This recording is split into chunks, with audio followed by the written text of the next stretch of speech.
Hello, welcome back to the channel. My name is Beaver and today we are talking about setting up a Solera system. Now, if you don't know what a Solera system is, don't worry, we'll get to it a little bit later in the video. Before we get into why I've chosen to start and set up a Solera system, we need to check into why we age spirits at home and the different options we've got when it comes to aging our spirits. So let's quickly jump down and check all the different options we have when it comes to aging our spirits, as well as what happens when we age our spirits. Now, generally, commercial distillers tend to use barrels when aging their products. The barrel is generally made out of oak. They are large in volume to take a lot of liquid, and that reduces the amount of surface area that has contact with the actual product that goes into it. The amount of surface area directly correlates to the amount of flavor that we're going to pull out, but we'll talk about that a little bit later in the video. So the barrel here is made out of oak. Now, this is a small home barrel. I'm going to be using these to set up the Solera system later on. So generally, you fill your product and you fill your barrel with some product, and that then sits and it just ages over time. A couple of things happen in the barrel when that happens. Number one, time. During that time, the liquid or the product moves into the barrel or into the wood, and then as the temperatures go down again, it pushes back out of the wood, and that cycle continues. Now, every time that happens, it pulls a little bit of flavor out of the wood sugars and the tannins and all those other things marry together with the product that's inside, and it just develops flavor over time. Another thing that is very important that happens is there is oxygen transfer happening because the wood is porous, and it allows a little bit of oxygen over a period of time to seep into the wood. It generally oxidizes just a slight little bit of the product on the inside, giving you those nice rich flavors. Now, depending on the temperature, another thing can happen where either alcohol evaporates off or even the water evaporates off. Higher temperatures, you tend to have a higher ABV when you take it out of the barrel. Lower temperatures, water tends to evaporate off. Not water, the alcohol tends to evaporate off, so you have a lower ABV when it comes out of the barrel. Now, those three things is extremely important when it comes to aging your product.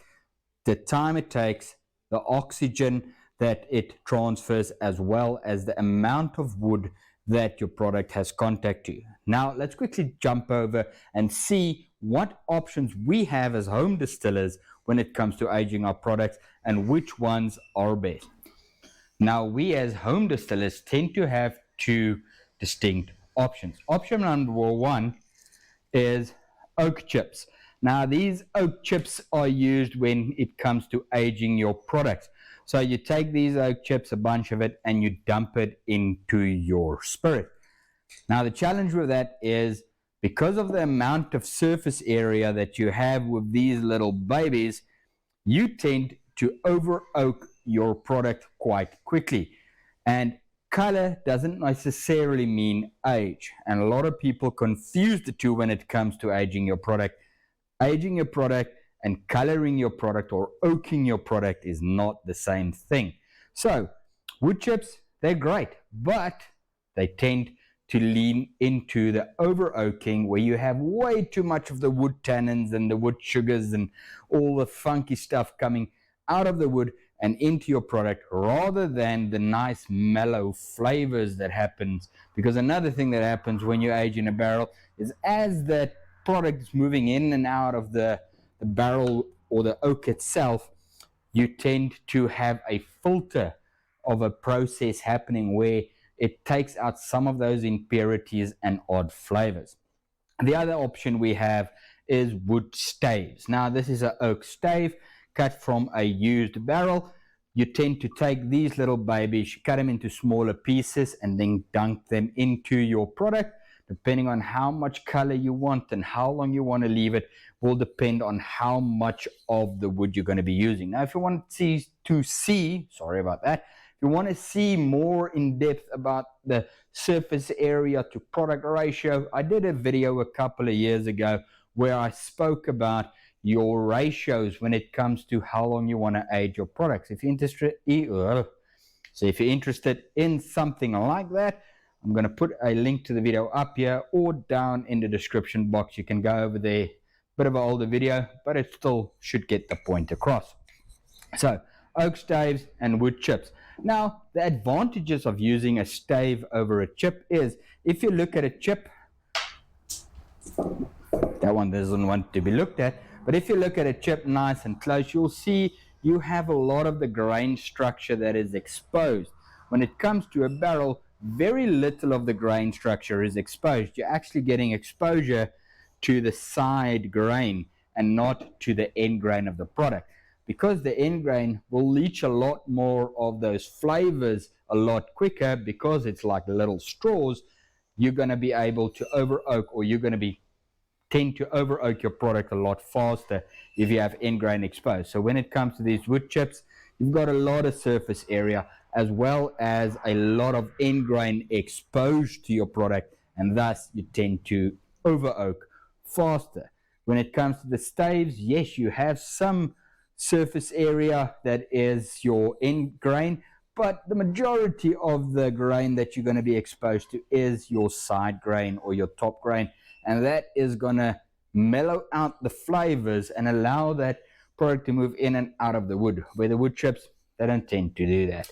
So yeah, if you're going to be aging at home, I would suggest rather not use the oak chips, but rather use your oak staves if you don't have access to anything else. Now, there's a whole bunch of different things on the market, spirals and wood balls and all the other fun things, but all of those are just a different variation of surface area to product ratio. So yeah, I tend to go for the oak chips if I want to intensify the color, or alternatively the oak staves, which I prefer over the oak chips when I want to age my product for a little bit of a longer period of time. So yeah, the other crucial step when it comes to aging your product is the oxygen transfer.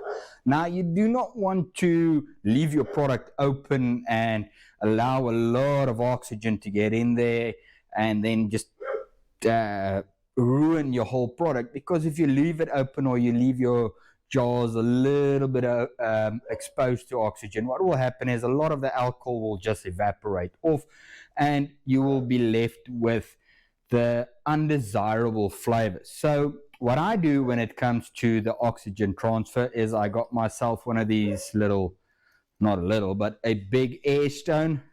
I took one of these aging jars of mine. I drilled a little hole in the top to allow the tube to come through. The hole is larger than the pipe, and then I take a little bit of cotton wool, wrap it around the pipe, and I then allow the air that goes in when I turn on this pump, I allow that air to go in as well as escape back out, but the little cotton wool filter at the top prevents too much of the oxygen to escape. So what I do is I take my aged product when I have my oak chips in there, or my oak staves, not chips, my oak staves in there. I come into my distillery and then I turn on the pump for about 5 minutes a day, just allowing some of that oxygen to come into the product, and then yeah, it forces a little bit of oxygenation to happen, as well as that oxygen transfer. And I've had very good results with that without sacrificing too much of that beautiful flavors to the evaporation of your spirit when it comes to allowing oxygen to come in. Enough teasing, and let's get into the actual part of the video that you all came for. Solera systems, and what are they? So first and foremost, a Solera system is a system where you use multiple barrels and you decant from one barrel into the next barrel.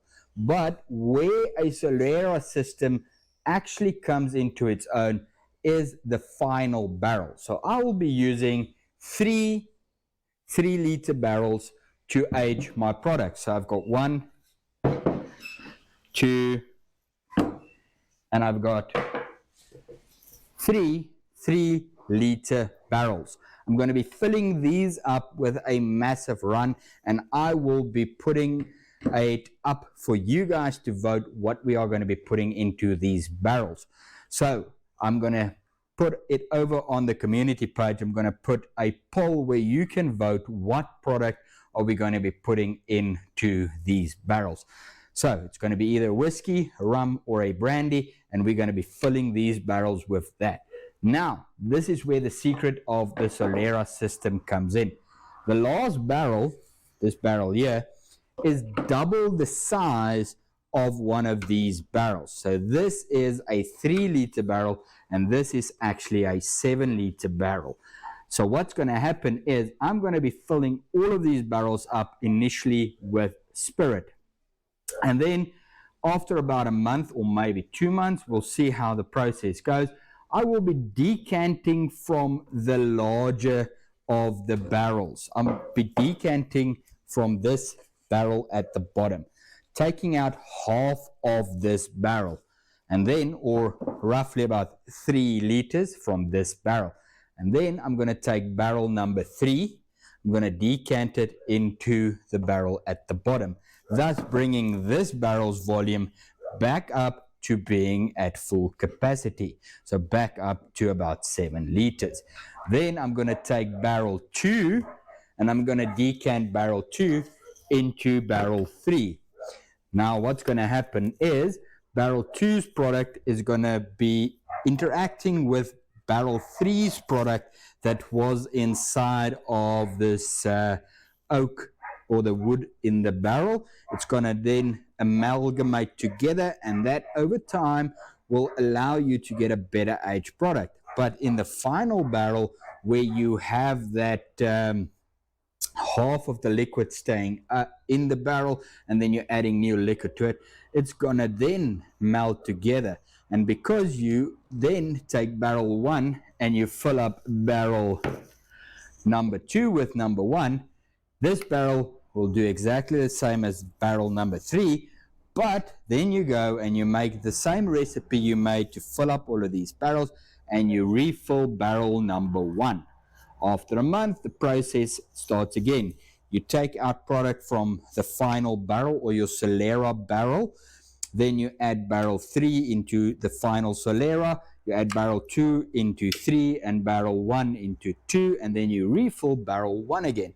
And then what happens is, as you are doing this, the product that is in this final barrel or the final stage of the aging, that final barrel will allow you to have a nice and mature product when it comes to the actual aging. So you'll be able to pull off maybe once a month or maybe every 2 months, depending on the aging we're going to get from these barrels. You're going to be able to pull off a relatively well-matured product on a monthly basis, or at least that's the theory. So head over to the community page, go and vote on what you guys want me to put into these barrels, and then what recipe we're going to be doing. Once we've selected the product we're going to be putting in, I'll put another poll up with actual recipes, so you guys will have 100% input in what we're going to put into this lovely Solera system, and we'll be putting it back up on the wall at the back here, and you'll be able to see it in every video. Now, if you stuck around this far, thank you very much for watching. Don't forget to subscribe to the channel, like the video if you found the content useful, and yeah, see you guys soon. Have a lucky day.